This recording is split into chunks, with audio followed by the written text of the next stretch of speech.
Welcome to the deep dive. Yeah.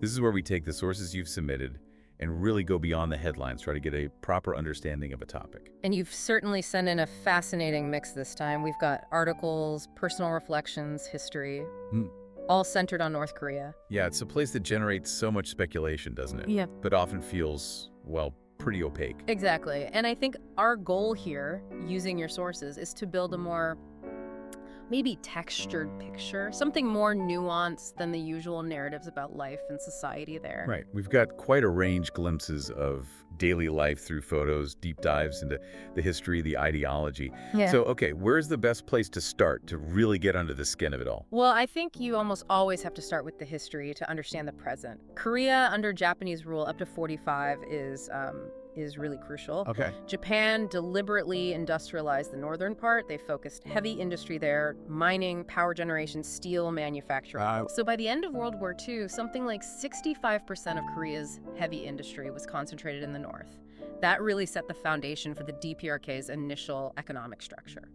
And I suppose it also played into the differing paths the North and South took after the war. Absolutely. That imbalance was significant. When Japan surrendered in 45, Korea was split at the 38th parallel. You had Soviet influence in the north, U.S. in the south. And attempts to put it back together failed. They did, which led directly to the formal establishment of the DPRK, the Democratic People's Republic of Korea, in the north in 1948. Kim Il-sung became premier with Soviet backing. And just a couple of years later, the Korean War, the impact of that must have been immense. Well, catastrophic, truly catastrophic for North Korea. 1950 to 53, estimates are over 1 million North Koreans died. The country was essentially flattened. Wow. That experienced total war, the continuing division, it's impossible to overstate how much that shaped the national psyche, the leadership's outlook, that deep sense of being under threat.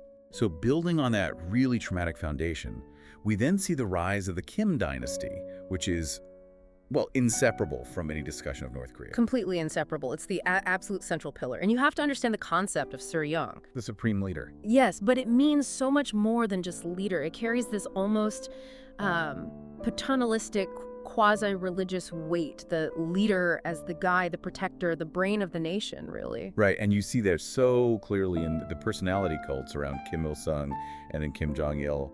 The sources mentioned their portraits are just everywhere. Ubiquitous is the word. Every classroom, every home, every public building. And visiting their statues, particularly the huge ones in Pyongyang, on important days, holidays, anniversaries, even weddings, it's a core ritual. Is that spontaneous or? It's often organized. Workplaces, community groups, schools will arrange visits. It's a public demonstration of loyalty deeply woven into the social fabric. Think of it as part of the civic duty, almost. People from the countryside even make pilgrimages to see the main statues. And underpinning all this is the ideology. One source mentioned the theory of socio-political organism. Yeah. That sounds intricate. It is, and it's a powerful metaphor. Essentially, it posits the leader as the brain and the party and the people as the body. Okay. Just like a body needs the brain to direct it, this theory says society needs the absolute guidance of the Suryeong to function coherently. It justifies that absolute central control. And how does succession fit into that? How did it pass from Kim Il-sung to Kim Jong-il and now Kim Jong-un? Well, that's where the doctrine of hereditary succession comes in, combined with this socio-political organism idea. It provides the ideological justification the brain function needs to continue seamlessly.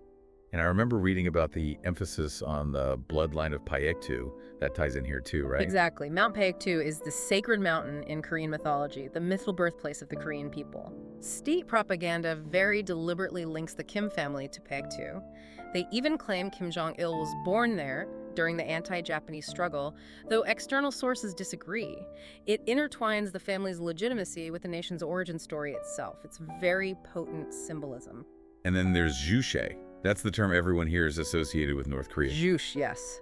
Often translated as self-reliance. It became the state's guiding ideology. It stresses independence, political, economic, military. So pushing back against Soviet or Chinese dominance. Precisely. Kim Il-sung was quite critical of Khrushchev's de-Stalinization in the USSR.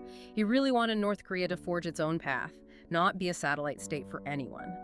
There was even an internal challenge in 1956, the August Faction incident, where he purged pro-Soviet and pro-Chinese elements. That cemented his independent line. But self-reliance must also mean tight central control to manage everything internally. That's the inherent tension, yes. Juche necessitates a very strong state to marshal resources and direct society towards that goal of self-sufficiency. Okay, so we have the historical context, the dynasty, the ideology. Yeah. How does all this translate into, the rhythm of an average day for someone living there? Well, the sources suggest life is very structured, very regimented. A typical day might start around 6 a.m. Early start. Yeah.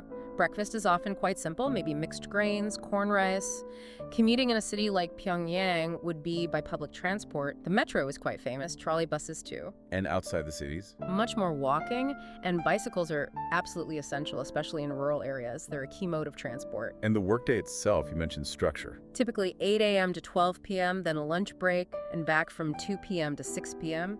An 8-hour day on paper. Right. Break times vary a bit, maybe shorter for manual workers, Yeah. potentially longer for farmers, depending on the season. Lunch is usually tacked rice, maybe some kimchi, vegetables eaten at the workplace. And I saw something about a nap time for office workers. Yes, that's mentioned. Apparently, a scheduled nap in the early afternoon is quite common for office workers. A brief rest period. Huh? That's unexpected. But the day doesn't just end at 6 p.m., does it? There's more collective activity. That's right. The workday often blends into other obligations. A really significant one is self-criticism. Right. Tell us about that.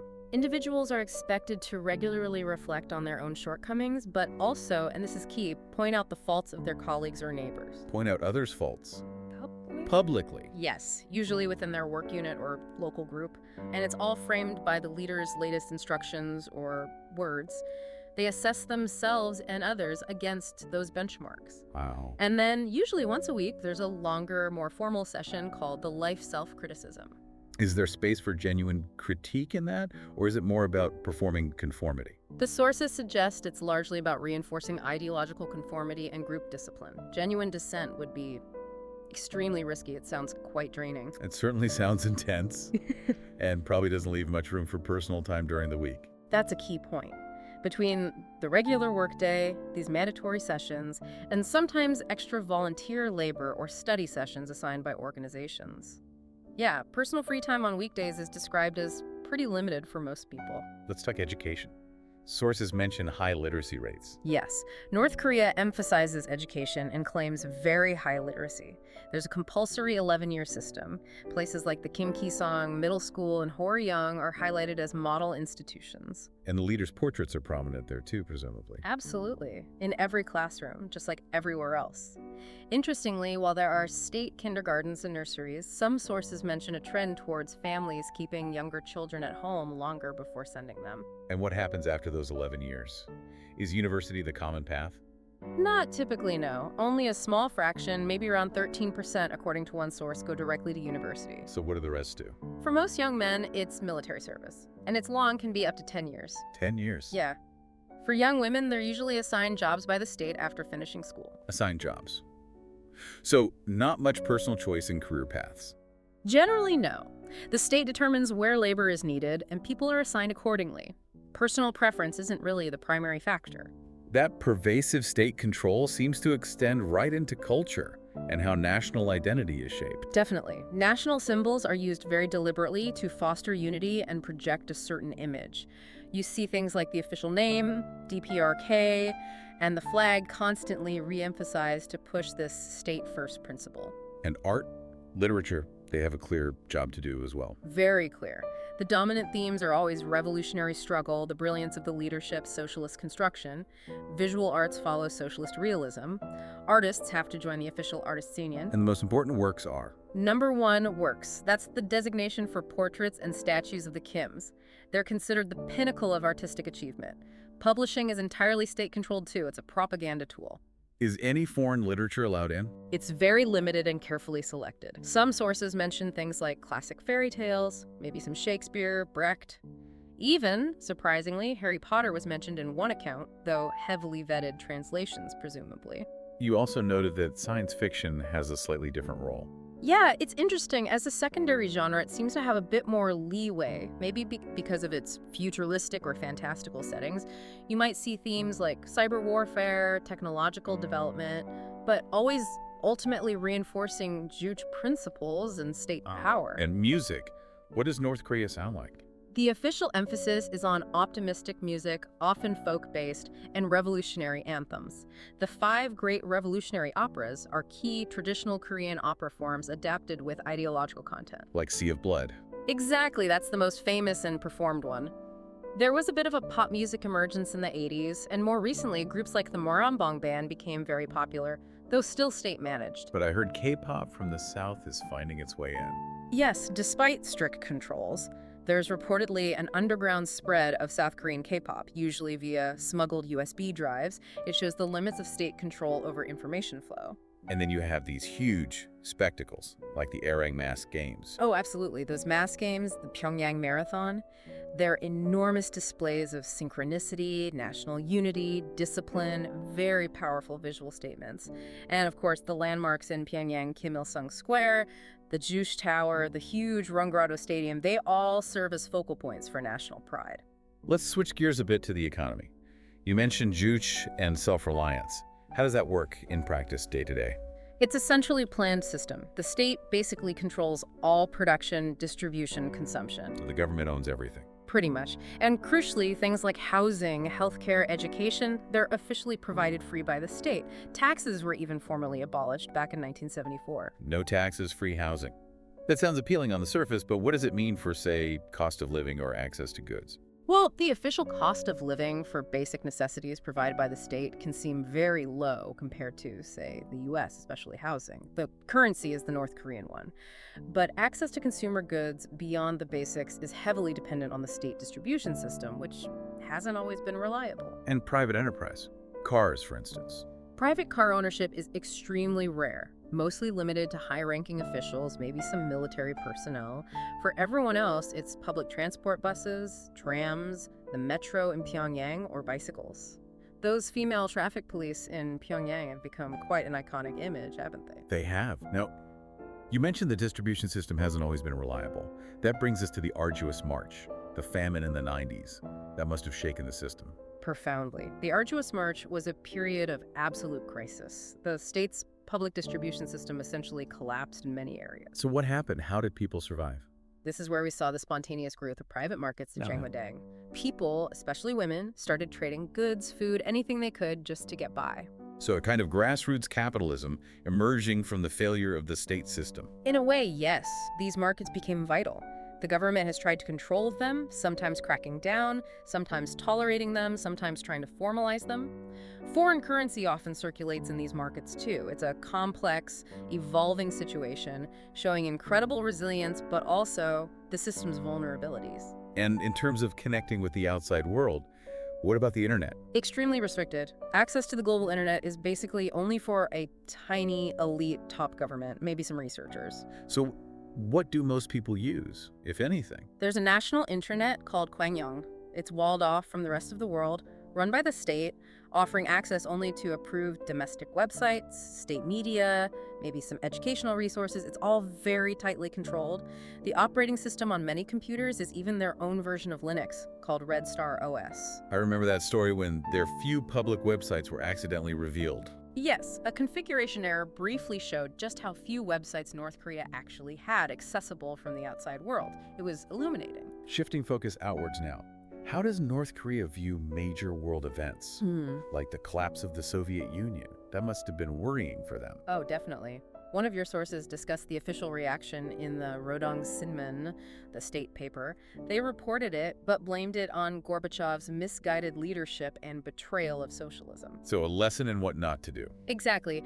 There was clearly fear in Pyongyang of a similar collapse, but the official line was always, "It won't happen here because our leadership, our system is superior and correct." It reinforced their own narrative of exceptionalism. We also see these moments of direct confrontation, the USS Pueblo incident, for example. Right, 1968, seizing a U.S. Navy intelligence ship and its crew. It was a huge international incident. North Korea held the crew for nearly a year, used it for massive propaganda value, forced confessions. And got an apology from the U.S. to secure their release, didn't they? They did, though the U.S. negotiator famously added a line saying he was signing it just to free the crew, repudiating the forced confessions. But yeah, the Pueblo itself is still held by North Korea today. It's a tourist attraction in Pyongyang, a symbol of their defiance. And then the axe murder incident in the DMZ. 1976. A clash over trimming a tree in the Joint Security Area led to North Korean soldiers killing 2 U.S. Army officers with axes. It brought the peninsula to the brink of war. How did that resolve? Interestingly, after a huge show of force by the U.S. and South Korea, Kim Il-sung issued a rare statement expressing regret over the incident. It wasn't quite a full apology, but it was significant. It showed even Kim Il-sung had limits, recognized when things might escalate too far. The military is obviously such a huge part of society there. Absolutely central. It's incredibly militarized. We mentioned the long conscription terms. But beyond the conventional forces, they've also poured resources into asymmetric capabilities. Like cyber warfare. Yes, their cyber units, like Bureau 121, are considered quite sophisticated. They've been blamed for major hacks like the Sony Pictures attack. There are also reports about GPS jamming technology, maybe even electromagnetic pulse weapons development. Though their conventional military might have issues. Yeah, reports suggest problems with aging equipment, fuel shortages, so the focus on asymmetric threats makes sense from that perspective. One area that consistently draws international condemnation is human rights. What did the sources say? The picture painted by the UN, Human Rights Watch, and others is grim. Severe restrictions on basic freedoms association, expression, movement. People can't choose their jobs or where they live freely. And reports of prison camps. Yes, credible reports detail a network of political prison camps, the Kwanliso, with horrific conditions, forced labor, torture. Arbitrary detention is common, and independent observers, like from the UN, are simply denied access. Getting into the country as a visitor is hard too, right? Very difficult. You need a visa, which isn't easy to get. And if you do go, it's always on a guided tour. No independent travel, very limited interaction with ordinary Koreans is allowed. Everything is carefully managed. And tourism itself has been suspended multiple times, most recently during the pandemic.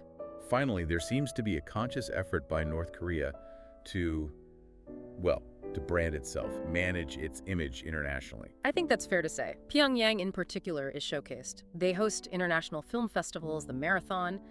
They promote the modern high-rises, trying to project an image of progress and normalcy. Using new media, too. Increasingly, yes. They have official websites, social media channels aimed at foreign audiences, showcasing scenic spots, cultural performances, supposed improvements in living standards. It's definitely a concerted effort to shape the narrative to counter the more negative portrayals. So pulling all these threads together from the sources you shared, what's the overall picture that emerges? What are the key takeaways? Well, I think we see a society just profoundly shaped by this unique combination of the Kim dynasty's absolute rule, the Juche ideology, and the historical context of war and division. Yeah. Daily life is incredibly structured, collectivized, with constant ideological reinforcement. Culture is largely harnessed for state purposes. The economy is centrally planned, but has these fascinating, almost contradictory elements like the Jangmadang markets that emerged from crisis. And its relationship with the world remains tense, isolated. Very much so. Marked by deep suspicion, a focus on self-reliance, military strength, and this ongoing effort to carefully control information and image. It's definitely a much more complex and layered reality than the simple headlines often suggest. It moves way beyond caricature. Absolutely. It's multifaceted. So, a final thought for you, our listener. Yeah. When you consider this really unique blend, the deep-rooted traditions, the all-encompassing ideology, the isolation, the resilience, what single aspect of life in North Korea stands out as the most surprising, or maybe the one that makes you want to think more? It's a powerful case study, isn't it? It really forces you to consider how history, leadership, and ideology can fundamentally shape almost every facet of daily life for millions of people. It reminds us there's always so much complexity beneath the surface of any nation.